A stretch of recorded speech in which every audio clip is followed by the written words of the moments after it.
Chers bien-aimés, peuple de Dieu, chers frères et sœurs, bonsoir. Je vous salue tous dans le nom de notre Seigneur et Sauveur Jésus-Christ.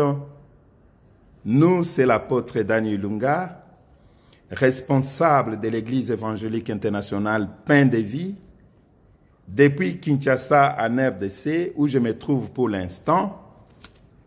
Je prends l'engagement de vous apporter ce soir, encore une fois de plus, une bonne nouvelle au moment où vous sentez tous être secoués par ce virus qui est en train de ravager le monde. Je voudrais vous rassurer, car je suis de ceux qui pensent que les ciels et la terre passeront, mais la parole de Dieu ne passera point.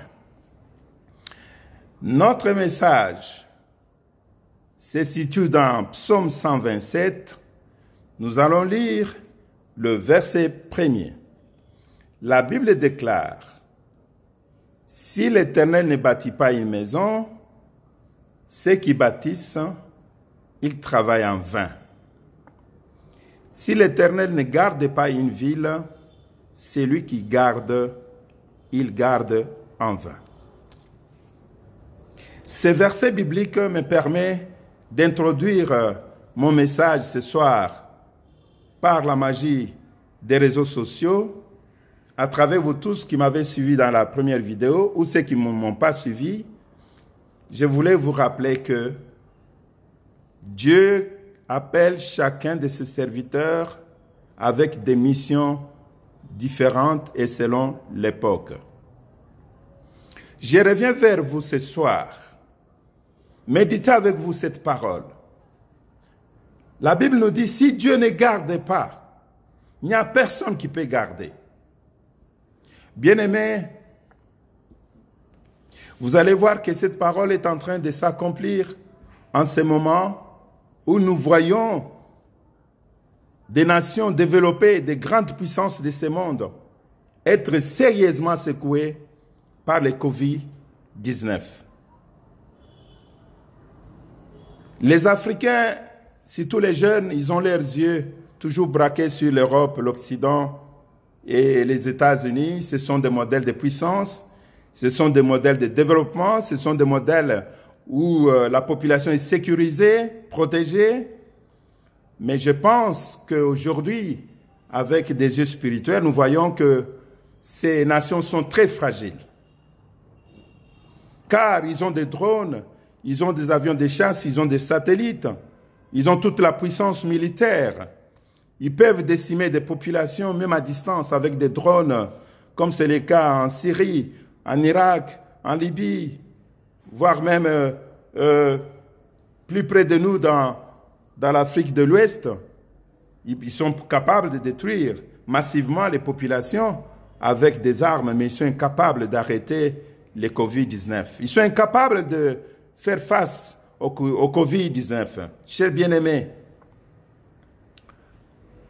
les prophètes de malheur sont en train de prophétiser comme quoi il y aura l'hécatombe en Afrique. Et ils sont en train de pronostiquer en disant en Afrique il y aura des millions de morts par rapport à ces virus. Mais ceux qui ne savent pas, ils ne savent pas que l'Afrique est la terre sur laquelle Dieu a ses yeux. Parce que Jésus-Christ, quand il est venu dans le monde, il a dit, je suis venu pour ceux qui sont malades, ceux qui sont faibles. Il n'est pas venu pour les puissants. Et nous voyons que l'Afrique, c'est Dieu qui protège l'Afrique. Et surtout mon pays, la RDC.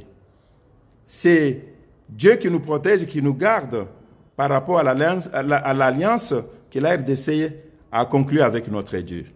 Voilà pourquoi je reviens encore ce soir pour dire aux Congolais et aux Africains, n'ayez pas peur.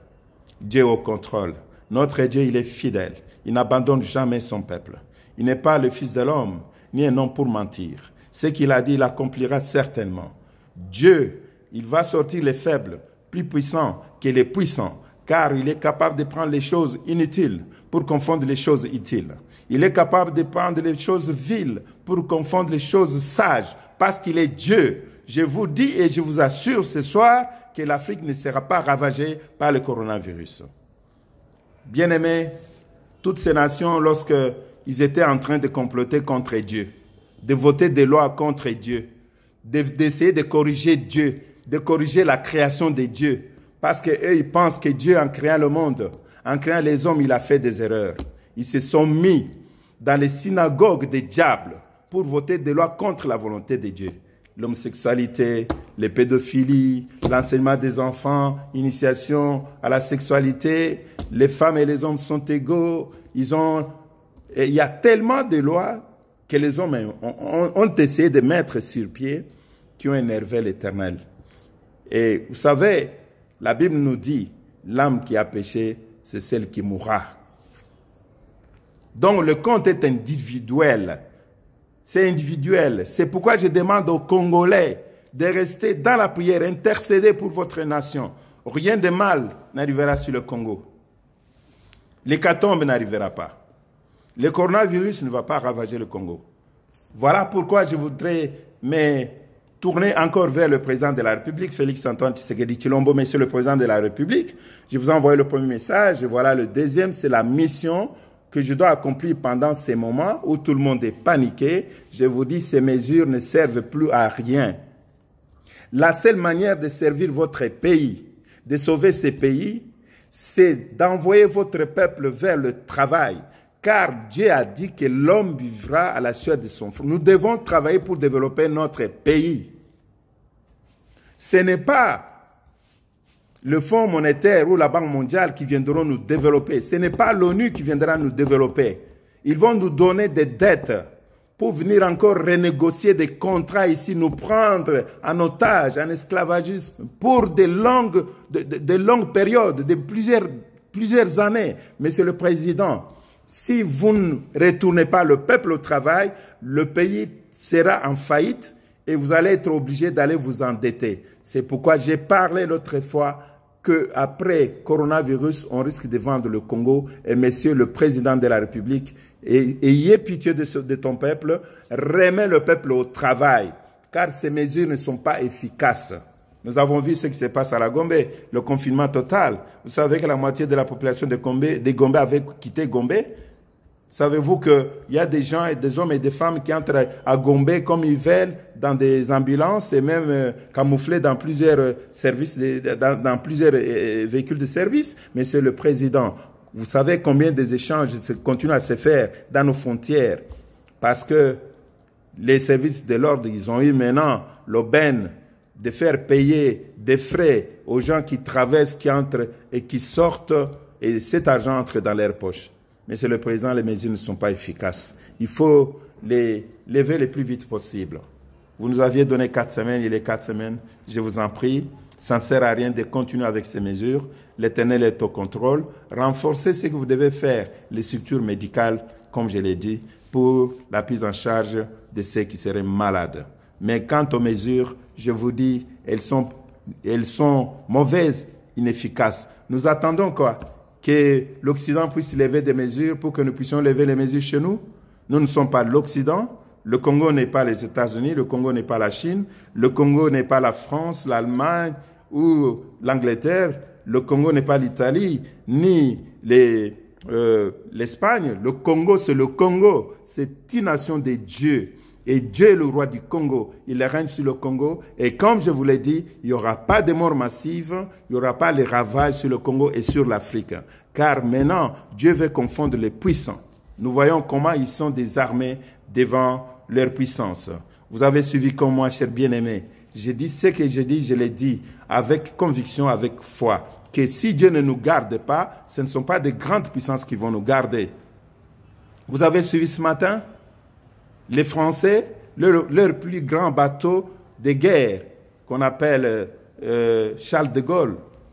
Et ce bateau, depuis le 15 mars, il n'y a pas eu d'entrée ni de sortie de personnes à bord. Mais on a trouvé 50 cas de coronavirus.